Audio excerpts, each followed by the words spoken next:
ഇങ്ങനെയുള്ളൊരു പരാജയം ഇടതുപക്ഷ ജനാധിപത്യ മുന്നണിക്ക് കേരളത്തിൽ ഉണ്ടാവുമെന്നും മുൻകൂട്ടി മനസ്സിലാക്കാൻ സംസ്ഥാന കമ്മിറ്റിക്ക് കഴിഞ്ഞിട്ടില്ല എന്ന സ്വയം വിമർശനം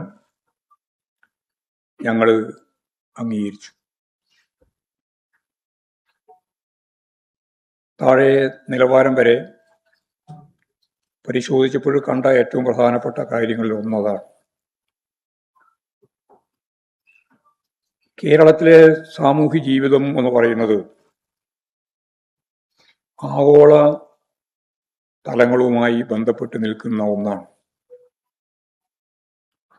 ലോകത്ത് പൊതുവെ വലതുപക്ഷ സ്വാധീനം ശക്തിപ്പെട്ടു വന്നൊരു കാലാണ് ഇത്. ലോകമെന്ന് പറയുമ്പോൾ ഇന്ത്യ ഉൾപ്പെടെയാണ്. ഈ വലതുപക്ഷ വൽക്കരണത്തിൻ്റെ, വലതുപക്ഷ സ്വാധീനത്തിൻ്റെ, ശക്തികളുടെ എല്ലാം സ്വാധീനം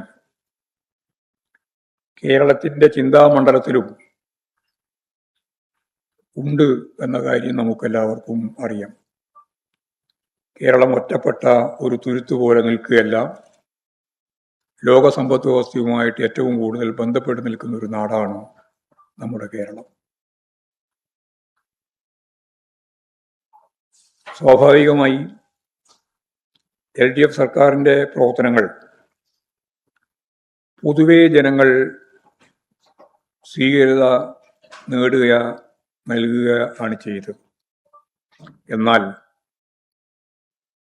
നിർമ്മാണ മേഖലയുൾപ്പെടെയുള്ള പരമ്പരാഗത മേഖലയിൽ